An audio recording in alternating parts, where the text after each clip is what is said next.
Hello, my dear friends. Welcome back to my channel, The Zoofies Zoology. So here, without wasting any time, we start the wildlife conservation types. There are two types of wildlife conservation. First one is in situ conservation and second one is ex situ conservation. चलिए इस detail में जाने से पहले कुछ examples देख लेते हैं। इन सिटू कंजर्वेशन के एग्जांपल्स होते हैं जैसे कि national park, sanctuaries and biosphere reserve, और एक्स सिटू कंजर्वेशन के अंदर आते हैं हमारे cryo preservation method, seed bank, या हम लोग उसको जीन बैंक्स में बोल सकते हैं। इन सीटू कंजर्वेशन को हम लोग ऑन साइट कंजर्वेशन भी कहते हैं। और इसमें बच्चों क्या होता है कि इन सीटू कंजर्वेशन में ये एक इस तरीके का मेथड है जिसमें all types of the living species, specially those who are endangered और ऑन वर्ज ऑफ एक्सटेंशन, इसको हम लोग प्रिजर्व करते हैं, इसको हम लोग कंजर्व करते हैं in their own natural habitat. For example, एक टाइगर है जो एक लाइन एक फॉरेस्ट में, ऑफकोर्स टाइगर है तो फॉरेस्ट में होगा, तो उसको हम लोग उसके नेचुरल हैबिटेट में रखकर ही उसको कंजर्व कर रहे हैं, ठीक है, उसकी देख रेख कर रहे हैं, उसकी केयर कर रहे हैं, उसको वो चीज़ें प्रोवाइड कर रहे हैं जो उसको नहीं मिल पा रही थी और जिसकी वजह से वो क्या है on the verge of extension में जा रहा है। ठीक, तो हम लोग क्या करते हैं, एनिमल्स को उनके ओन नेचुरल हैबिटेट पे रखकर उनको कंजर्व करते हैं, and this is the methods of इन सिटू। और इसीलिए इसको ऑन साइट कंजर्वेशन भी बोलते हैं, क्योंकि ऑन द स्पॉट इसकी कंजर्वेशन की जाती है, इन एनिमल्स की केयर करी जाती है। आई होप सो आपको ये बहुत ही क्लियर होगा। इन सिटू कंजर्वेशन एक वो कंजर्वेशन है जिसमें एनिमल्स को ऑन द स्पॉट जहाँ वो रहते हैं, जहाँ पर उनका ओन हैबिटेट है, नेचुरल सराउंडिंग है, नेचुरल हैबिटेट है, वहाँ पे रखकर उनको कंजर्व किया जाता है। अब इसके एग्जांपल्स जैसे कि मैंने अभी बताया था कि नेशनल पार्क होता है, सेंचुरीज होती हैं, बायोस्फीयर रिजर्व्स होते हैं। अब हम लोग जानेंगे कि नेशनल पार्क क्या होती है। ठीक है, इन सिटू का ही ये टाइप है। यानी कि पहला तो हमारा टॉपिक था कि वाइल्ड लाइफ कंजर्वेशन, और वाइल्ड लाइफ कंजर्वेशन दो तरह की थी, इन सिटू एंड एक्स सिटू। लेकिन अभी हम लोग इन सिटू के बारे में पढ़ रहे हैं। मैंने इन सिटू क्या होता है ये क्लियर कर दिया। अब इन सिटू के भी सब क्लासेस हैं, यानी कि सब टाइप्स हैं कि इन सिटू किस किस जगह पे की जाती हैं, उसके टाइप्स क्या हैं। तो पहला है नेशनल पार्क। चलिए हम नेशनल पार्क के बारे में जानते हैं।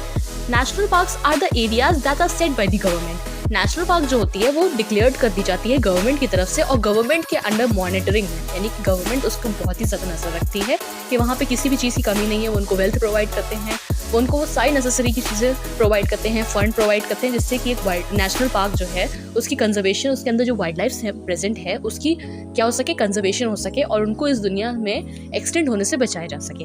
तो नेशनल पार्क वो होती है जो सेट कर दी जाती है गवर्नमेंट के लिए। Hailey national park is the first national park of the India, और there are many national park जिसके एग्जाम्पल आज हम लोग जानते हैं। बांदीपुर नेशनल पार्क जो कि कर्नाटका में है, जिम कॉर्बेट नेशनल पार्क जो हमारे उत्तराखंड में, Gir national park is present in Gujarat, Kanha national park is for Madhya Pradesh, Kaziranga national park जो हमारे असम में है, the Manas national park is also present in Assam, Periyar national park ये केरला की है and it is famous for the elephant conservation, right, and the great Himalayan national park is present in Himachal Pradesh. तो ये हमारे कुछ नेशनल पार्क के क्या थे, टाइप्स थे। और अब हम लोग जानेंगे कि नेशनल पार्क में किस तरीके से एनिमल्स को कंजर्व किया जाता है। जो नेशनल पार्क होती है वो प्रोटेक्शंस प्रोवाइड करती है not only for the wild life, wild animals, also for the flora species, यानी कि प्लांट स्पीशीज को भी नेशनल पार्क क्या करती है, कंजर्वेशन प्रोवाइड करती है। So national parks provides protections to both the floras and the fauna. Cultivations and grazing, private ownership of the land is not allowed, यानी कि वहाँ पे किसी भी तरह की खेती बाड़ी हम लोग नहीं कर सकते हैं। ग्रेजिंग यानी कि अपने कुछ भी हमारे जानवर को वो कुछ भी खिला रहे हैं, ये सब नहीं कर सकते हैं। वहाँ पर उनका स्पेसिफिक फूड होता है, उनकी स्पेसिफिक सराउंडिंग होती है, उसमें उसी हिसाब से हम लोग वहाँ पे रह सकते हैं, राइट। और उसके बाद जो ओनरशिप ऑफ द लैंड है वो अलाउड नहीं है, यानी कि कोई भी बाहर का इंसान उस नेशनल पार्क जो बहुत ही बड़ा सा है उसकी कोई भी ज़मीन को खरीद नहीं सकता है। ठीक, तो ये थे नेशनल पार्क के बारे में कुछ इंपॉर्टेंट फैक्ट्स, और आई होप सो ये जो आप स्क्रीन पे देख रहे हैं इसलिए आपकी नोट्स बनाने में भी, एग्जाम में लिखने के लिए भी इनफ होगा, and it is very good content. अब हम लोग सेंचुरी के बारे में जानते हैं जो इन सिटू का एक टाइप है। ठीक है, in situ conservation of wild life का एक टाइप है सेंचुरी। नेशनल पार्क तो आपको बता दिया, मैंने क्लियर्ड हो जाना चाहिए। अब सेंचुरी देखते हैं। सेंचुरी वो एरिया होती है जो प्रोटेक्शंस प्रोवाइड करती है द वाइल्ड लाइफ ओनली, सिर्फ वो वाइल्ड एनिमल को प्रोटेक्शन प्रोवाइड करती है and not protections for the flora species. Means the fauna को वो प्रोटेक्शंस प्रोवाइड करती है, fauna means the animal and floras mean all the flowers and the plant species. तो वो सेंचुरी जो होती है सिर्फ एनिमल को प्रोटेक्शंस प्रोवाइड करती है, वहाँ पे ग्रेजिंग थोड़ी बहुत चल जाती है, हम लोग खिला सकते हैं अपने तरफ से। फॉर एग्जाम्पल एक चिंपैंजी है वहाँ पे, ठीक है, तो वहाँ हम लोग उसको बनाना वगैरह दे सकते हैं, राइट। और प्राइवेट ओनरशिप वो भी अलाउड होती है, कोई लोग प्राइवेट ओनरशिप वहाँ पे कर लेते हैं, as long as they do not interference the animals of wild life century.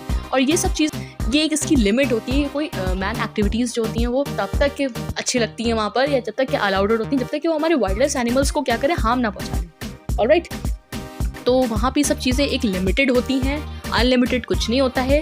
Unlimited होने लगेगा तो फिर क्या ही फ़ायदा है, राइट। तो वहाँ पे एनिमल्स कैसे कंजर्व हो पाएंगे। That's why.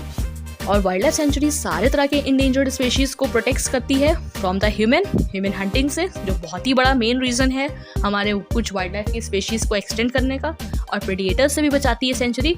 और हमारे इंडिया में ब्यूटीफुल वाइल्ड लाइफ हैं with a dense forest, large reverse, high beautiful mountain. और अब हम लोग जानेंगे कि वाइल्ड लाइफ सेंचुरीज कहाँ कहाँ प्रेजेंट है और कौन कौन सी हैं। ठीक, पेरियार वाइल्ड लाइफ सेंचुरी जो हमारे केरला में प्रेजेंट है, गिर national park wild life century, दोनों हैं। ये गिर नेशनल पार्क भी है और वहाँ पे गिर वाइल्ड लाइफ सेंचुरीज भी हैं जो हमारे गुजरात में प्रेजेंट है। भारतपुर बर्ड सेंचुरी, भारतपुर जो सेंचुरी है वो बर्ड्स के लिए है, बर्ड्स की कंजर्वेशन के लिए। And the Chilika bird sanctuary ये हमारी ओडिशा में, and this is also for the birds conservation, right. तो मेन मोटिव क्या है हमारा ये सारी नेशनल पार्क और सेंचुरीज बनाने का? How to treat the animals and giving all the comfortable, ठीक है, जिससे कि वो क्या कर सके, अपनी स्पेशीज को रेस कर सके एंड हमारी वाइल्ड लाइफ को कंजर्व हो सके। In my next video, I am explaining you the XC2 conservational types. Alright, तो आज के हमारे इस वीडियो में इतना ही था। सेकेंड पार्ट में आपको कमेंट सेक्शन बॉक्स में लिंक सेंड कर दूंगी, आप उसमें देख लीजिएगा।